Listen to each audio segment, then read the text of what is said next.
नमस्ते सभी को। मैं मनीषा यादव आप सबका हिंदी अक्षरांजलि में स्वागत करती हूँ।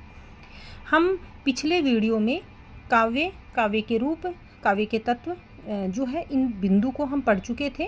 काव्य के रूप जो थे उन पर बात करने वाले थे, उसके लिए मैंने नेक्स्ट वीडियो बनाया क्योंकि नहीं तो वीडियो काफ़ी लंबा हो जाता।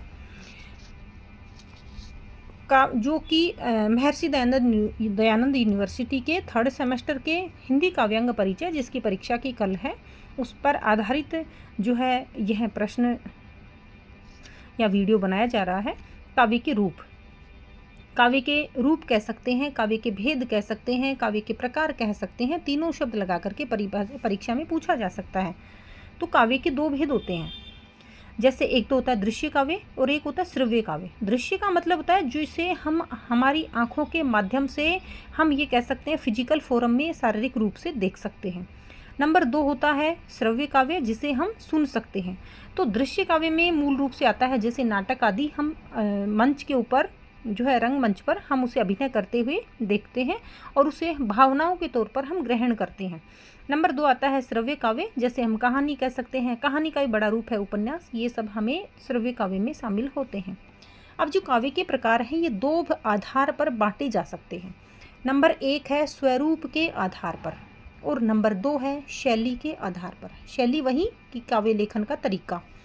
शैली के आधार पर काव्य के 3 भेद होते हैं। नंबर 1 होता है गद्य काव्य, नंबर 2 होता है पद्य काव्य और नंबर 3 होता है चंपू काव्य।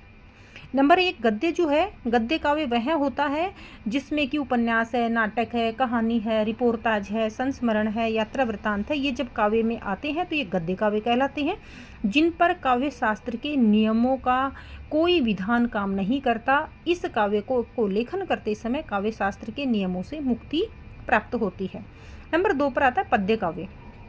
जो पद्य काव्य है इसमें काव्य शास्त्र के सभी नियमों का पालन किया जाता है, क्योंकि उनके बिना इसमें छंद का भी प्रयोग होता है, रस का भी होता है, अलंकार का भी होता है, सभी प्रकार के भागों का इसके अंदर ध्यान रखा जाता है। ये पद्य काव्य होता है।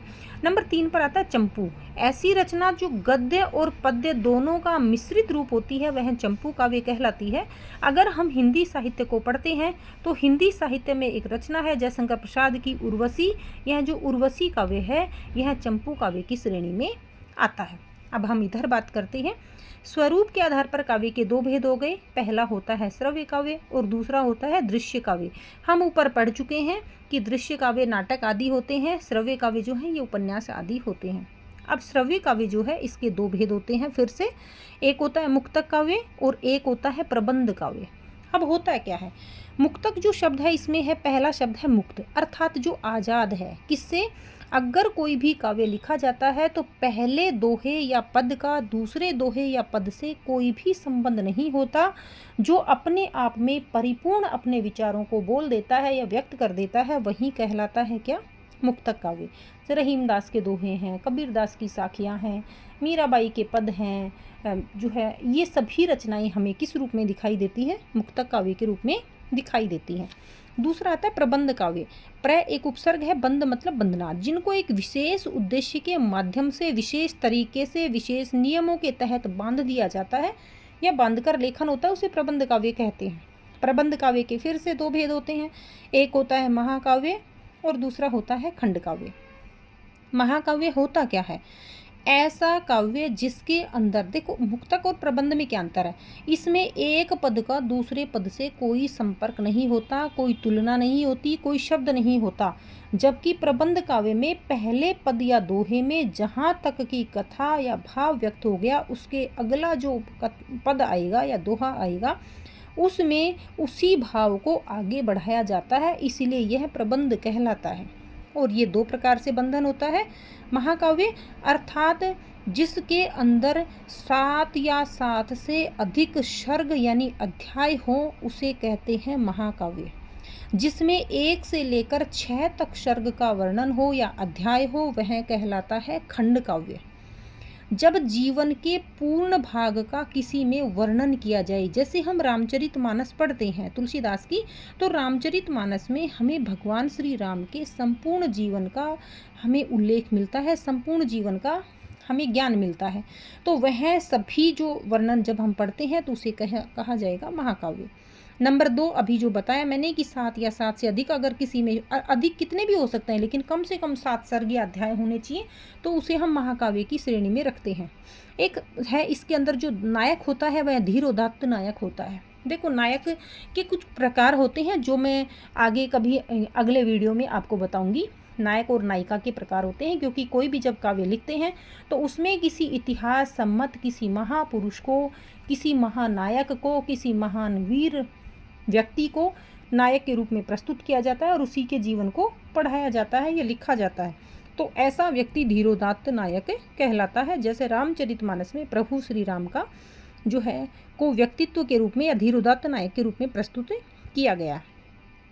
जब भी कोई सर्ग समाप्त होता है तो सर्ग के अंत में छंद का परिवर्तन होना अनिवार्य होता है, यानी छंद परिवर्तित होगा ही होगा। अगले सर्ग में किसी दूसरे छंद का प्रयोग किया जाता है। महाकाव्य में प्राकृतिक दृश्यों का वर्णन भी इसके अंदर संभव है या करना पड़ता है। नंबर 2 पर आता है खंड काव्य।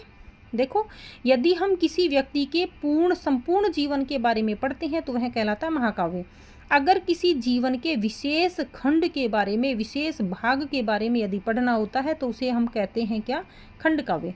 जैसे हम पूरी रामचरितमानस पढ़ते हैं तो प्रभु श्री राम का व्यक्तित्व पढ़ते हैं, साथ ही साथ किष्किंधा कांड में आकर के हम हनुमान के बारे में जानते हैं। हनुमान कौन थे, कौन नहीं थे, कहाँ पैदा हुए, कौन माता पिता थे, इनके बारे में हमें कुछ भान नहीं होता। हमें केवल वहाँ पर हनुमान एक बंदर के रूप में दिखाई देते हैं जो कि सुग्रीव के पास रह रहे हैं, प्रभु श्री राम के अनुरोध पर माता सीता की खोज में जाते हैं। तो हमें हनुमान के केवल एक ही जीवन के एक ही पक्ष का वर्णन पता चलता है। जैसे अगर हम केवल सुंदरकांड देखें तो उसमें हमें भगवान जो है हनुमान है उनके जीवन का एक ही पक्ष दिखाई दे रहा है। तो पहली शर्त तो ये होगी, इसके अंदर जो सर्ग होते हैं वो 7 से कम होने चाहिए, क्योंकि 7 या 7 से अधिक होते ही तो महाकाव्य की श्रेणी में आ जाता है। इसकी जो कथानक होती है खंड काव्य की, पूर्णतः क्या होती है, काल्पनिक होती है। इस कथानक को पूरी तरीके से कल्पना से गढ़ा जाता है, इसका यथार्थ से कोई संबंध नहीं होता। इसमें प्राकृतिक दृश्यों का वर्णन होता है, लेकिन देश काल परिस्थिति के अनुसार ही होता है। अर्थात जैसा कथानक होगा वैसे ही प्राकृतिक दृश्यों का चित्रण होगा। जीवन के जिस भाग का वर्णन किया जा रहा है उसमें उस भाग का वर्णन तो इसमें पूरे तरीके से होता है। जैसे हम सुंदरकांड पढ़ते हैं तो उसमें हनुमान के बारे में उस पक्ष का, उस महान वीर उसे घोषित करने का एक पूरी पृष्ठभूमि हमें दिखाई देती है। तो यह कहलाता है क्या, खंड काव्य। ये हमारा जो बिंदु था यह था काव्य के रूप, जो उसको कि हम 2 आधार पर बांट सकते हैं।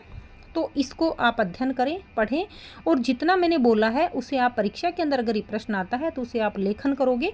ऐसा नहीं बनाना है आपको ये शब्द लिख करके इनका जो है पूरी डिटेल करके जो है इनके सामने डिटेल से उनका उत्तर लिखना है। तो आज की वीडियो में इतना ही, मिलते हैं अगले वीडियो में जल्द। अगर आपके द्वारा कोई किसी विशेष विषय या विशेष बिंदु पर अगर कोई वीडियो बनाना चाहते हो तो मुझे मैसेज कीजिए, मैं उसी वीडियो पर या उसी बिंदु पर वीडियो बनाकर चैनल पर अपलोड कर दूंगी। अगर आप चैनल पर नए हैं तो चैनल को लाइक कीजिए, सब्सक्राइब कीजिए, अपने दोस्तों तक शेयर कीजिए ताकि इसका सभी को लाभ प्राप्त हो सके। धन्यवाद।